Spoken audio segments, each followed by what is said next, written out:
Question number 17. A particle moves on a given straight line with a constant speed v.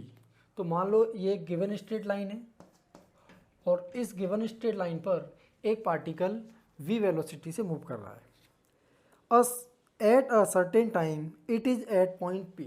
किसी certain time पर ये किसी point p पर है। On its straight line path, इसी straight line path पर किसी पॉइंट p पर है। O is a fixed point, let O is a fix point, O that is fixed point, O is a fixed point, so that OP cross V is independent of position of P। हमें show करना है कि जो OP cross V है is independent of P है। तो OP means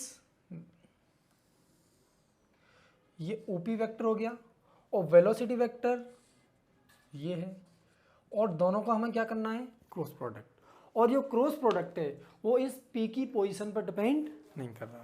ये चीज़ हमें प्रूव करनी है। तो प्रूव करने के लिए ये मान लो हमारी स्ट्रेट लाइन है, तो हमने ये कोई पॉइंट P है, हमने एक दूसरा पॉइंट ले लिया कितना, P डैश।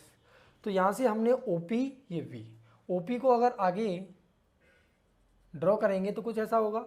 तो P वेक्टर की डायरेक्शन इधर और V वेक्टर की डायरेक्शन इधर, तो दोनों वेक्टर्स के बीच में एंगल कितना है, जब या तो दोनों की टेल से टेल मिले या हेड से हेड। तो इसको थोड़ा आगे शिफ्ट करेंगे तो टेल से टेल मिलाएंगे तो दोनों वेक्टर्स के बीच में एंगल कितना आया, थीटा। यहाँ पर एक परपेंडिकुलर ड्रॉ कर लेते हैं O से इस स्ट्रेट लाइन पर, ये परपेंडिकुलर ड्रॉ कर लिया। तो ये एंगल थीटा है तो ये एंगल भी कितना होगा, थीटा।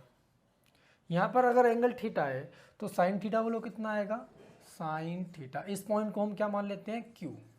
ये O से स्ट्रेट लाइन पर जो एक परपेंडिकुलर ड्रॉ किया तो जिस पॉइंट पे मिलता है उसको हमने क्या बोला, Q। तो साइन थीटा क्या हो जाएगा, परपेंडिकुलर अपॉन हाइपोटेन्यूज। परपेंडिकुलर कितना है, इस थीटा के लिए थीटा के सामने वाला परपेंडिकुलर, परपेंडिकुलर कितना, OQ, कितना OQ अपॉन हाइपोटेन्यूज कितना है, हाइपोटेन्यूज ये OP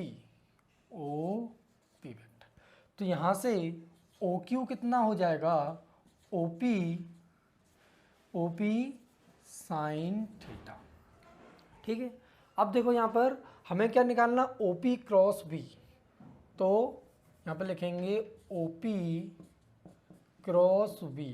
तो वेक्टर प्रोडक्ट है, तो vector product A dot B, A cross B क्या होता है, AB sine theta n cap. ऐसे ये हो जाएगा OP, इसका अगर मैग्नीट्यूड देखेंगे तो OP V साइन थीटा। तो ये V into OP sine theta और OP साइन थीटा कितना, OQ। तो ये हो गया V इंटू OQ। ये क्या आ गया, OP क्रॉस V का मैग्नीट्यूड। ठीक है। हमने एक पॉइंट और माना कितना, P डैश। इस O पॉइंट को हमने किससे मिलाया, P डैश पॉइंट से। किससे मिला दिया, P डैश पॉइंट से। और यहीं पे हम ये अगेन ये चीज़ कैलकुलेट करते हैं तो यहाँ पर ये एंगल कितना मान लिया, थीटा डैश। तो ये एंगल भी कितना होगा, थीटा डैश।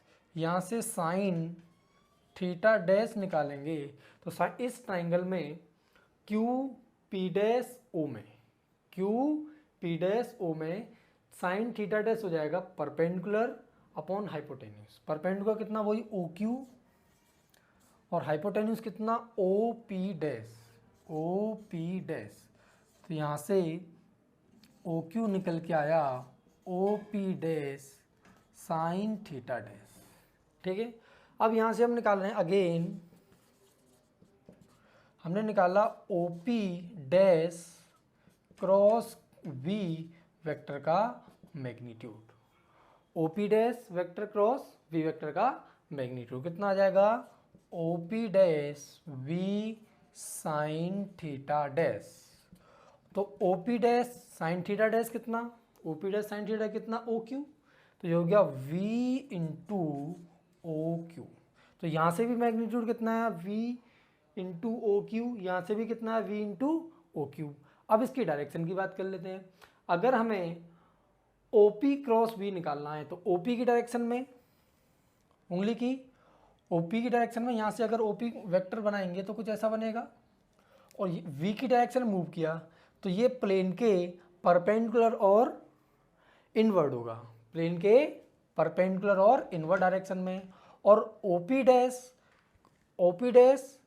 क्रॉस वी, तो वी इधर है और ओपी डैश की डायरेक्शन इधर, तो ओपी डैश क्रॉस वी करेंगे तो ये भी प्लेन के परपेंडिकुलर और इनवर्ड होगा। तो मीन्स इन दोनों की मैग्नीट्यूड भी सेम है और डायरेक्शन भी सेम है। देखो ये इक्वेशन कितना मान लेते हैं हम फर्स्ट, ये इक्वेशन क्या मान लेते हैं हम सेकेंड। तो यहाँ से क्या आया कि ओपी क्रॉस वी का magnitude OP dash cross V के मैग्नीट्यूड के इक्वल है। ओपी क्रॉस वी का मैग्नीट्यूड और ओपी डैश क्रॉस वी का मैग्नीट्यूड सेम है, और डायरेक्शन किसकी, ओपी क्रॉस वी भी सेम है, किसके, direction OP dash cross V के। इट मीन्स अब ये ओपी में पी हो या पी डैश हो, मीन्स इस स्ट्रेट लाइन पर कोई भी पॉइंट हो उसके लिए ओपी क्रॉस वी क्या है, सेम रहेगा।